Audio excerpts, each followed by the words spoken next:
Hello friends, welcome to our channel. आप देख रहे हैं नेक्स्ट 9 लाइफ। आप सभी का स्वागत करना चाहूँगा।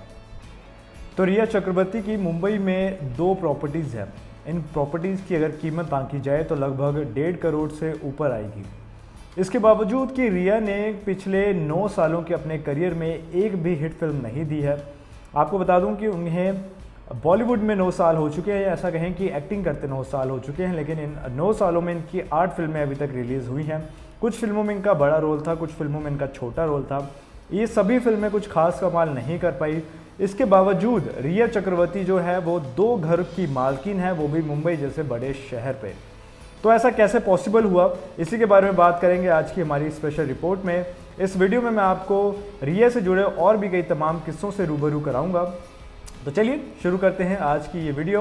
लेकिन वीडियो को शुरू करने से पहले आप सभी से दरख्वास्त करना चाहूँगा कि अगर आप चैनल पर नए हैं तो चैनल को सब्सक्राइब ज़रूर कर दीजिएगा। इसके अलावा वीडियो पसंद आए तो इसे लाइक करना नहीं भूलिएगा। तो कभी सुशांत सिंह राजपूत की गर्लफ्रेंड रही रिया चक्रवर्ती आज अपना जन्मदिन मना रही है। जी हाँ, आज रिया का जन्मदिन है। पूरे 29 साल की वे हो चुकी हैं। 1 जुलाई 1992 को बेंगलुरु में जन्मी रिया ने करियर की शुरुआत की थी 2012 में। 2012 में उनकी एक तेलुगु फिल्म आई थी। इस फिल्म का नाम था तुनिगा तुनिगा। हालांकि उन्हें साल भर बाद में ही 2013 में बॉलीवुड में भी डेब्यू करने का मौका मिल गया।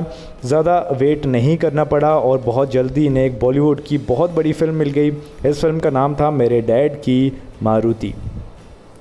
दोस्तों, रिया के पिता की बात की जाए तो इनके पिताजी का नाम इंद्रजीत चक्रवर्ती है, जो कि एक बंगाली हैं, जबकि इनकी जो माँ है वो कोंकणी मूल से बिलोंग करती हैं।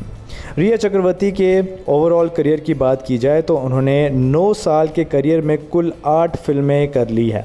जी हाँ, 9 साल के उनके अब तक के करियर में 8 फिल्में आ चुकी हैं, लेकिन बावजूद इसके उनके पास मुंबई में करोड़ों की प्रॉपर्टी है। लेकिन आपको जान के हैरानगी होगी कि उनकी इनमें से कोई भी फिल्म कुछ खास कमाल नहीं कर पाई थी और सिर्फ 8 ही फिल्में ये अभी तक कर पाई हैं। इन सभी के चलते रिया के पास फिर भी मुंबई में 2 अपने फ्लैट हैं। एक प्रॉपर्टी खुद के नाम पर है तो दूसरी प्रॉपर्टी इनके पिताजी के नाम पर है।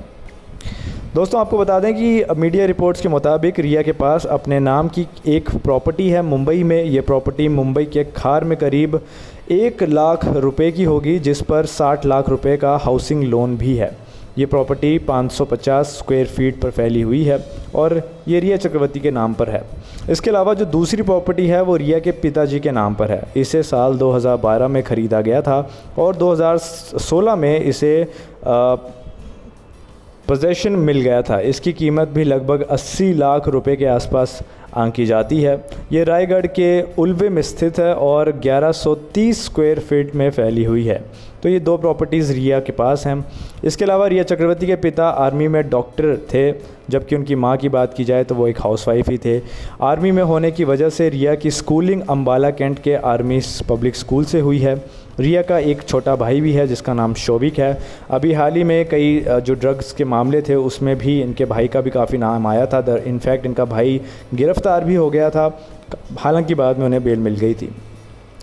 दोस्तों, सुशांत के पिता ने इन चारों पर ही धोखाधड़ी और अपने बेटे को मरवाने का आरोप लगवाया था। आपको याद होगा कि सुशांत सिंह राजपूत ने पूरी फैमिली पर यह आरोप लगाए थे कि ये मेरे बेटे को ब्लैकमेल कर रहे थे और उसका गलत फ़ायदा उठा रहे थे, और उसकी मौत का ज़िम्मेदार कहीं ना कहीं ये चारों लोग हैं। वैसे रिया के करियर की शुरुआत की बात की जाए तो 2009 में तब हो गई थी जब उन्होंने MTV के रियलिटी शो टीन दिवा में पार्टिसिपेट किया था और फर्स्ट रनर अप भी बनी थी। इसके बाद उन्होंने दिल्ली में MTV का वीडियो जॉकी बनने के लिए ऑडिशन भी दिया था और वे सेलेक्ट भी हो गई थी। तो वहाँ से कहा जा सकता है कि इन्होंने अपने एंटरटेनमेंट वर्ल्ड में जो करियर बनाने की शुरुआत ही कर ली थी। इसके अलावा रिया ने VJ रहते हुए MTV, व्हाट्सएप, कॉलेज बीट और टिक टैक जैसे प्रोग्राम्स होस्ट किए हैं। टीवी प्रोग्राम्स होस्ट करने के बाद रिया ने एक्टिंग करने की सोची थी और उसके बाद उन्होंने फिर एक्टिंग की तरफ रुख कर लिया। लेकिन दोस्तों, रिया ने कभी अपनी इंजीनियरिंग की पढ़ाई पूरी नहीं की और बीच में ही उन्होंने छोड़ दी थी और फिर 2012 में तेलुगु फिल्म तुनिगा तुनिगा से एक्टिंग फील्ड में डेब्यू किया। उनकी पहली फिल्म तेलुगु फिल्म यही रही। इसमें उन्होंने निधि का रोल निभाया था। इसके बाद उन्होंने 2013 में बॉलीवुड में भी काम किया। बॉलीवुड में इनको फ़िल्म मिल गई जिसका नाम था मेरे डैड की मारुति। ये फ़िल्म काफ़ी हद तक सक्सेसफुल रही थी और इसमें रिया चक्रवर्ती को भी रोल मिला और यहीं से इनके बॉलीवुड में एंट्री हो गई थी। इसमें उन्होंने जसलीन का रोल निभाया था। हालांकि फ़िल्म जो है वो काफ़ी हद तक एवरेज ही रही थी, लेकिन इसके बावजूद रिया को एक पुश ज़रूर मिल गया। इसके बाद 2014 में आई रिया चक्रवर्ती की तीसरी फिल्म जिसका नाम था सोनाली केबल। ये फ़िल्म भी कुछ खास कमाल नहीं कर पाई, ये भी काफ़ी हद तक फ्लॉप ही रही। फिर रिया को लगातार 3 साल तक कोई काम नहीं मिला। इनको प्रोड्यूसर्स से काम मिलना बंद हो गया। जो बॉलीवुड की इंडस्ट्री है उनमें इनका कुछ खास नाम नहीं बन पा रहा था। 2017 में उन्हें हाफ गर्लफ्रेंड और दोबारा सी योर इविल जैसी फ़िल्मों में कैमियो करने का मौका मिला। कैमियो यानी छोटा रोल मिला, लेकिन ये फ़िल्में भी कुछ खास नहीं कर पाई। थोड़ा बहुत इन्होंने काम ज़रूर किया, लेकिन इसमें ज़्यादा रोल रिया का नहीं था। इसके बाद 2017 में आई बैंक चोर और उसके बाद 2018 में आई जलेबी। इन सभी फ़िल्मों में भी रिया ने काम किया और इनफैक्ट इन दोनों फ़िल्मों में रिया ने लीड रोल में काम किया है, लेकिन ये फ़िल्में भी कुछ कमाल नहीं कर पाई और ये भी कुछ काफ़ी हद तक फ्लॉप ही रही।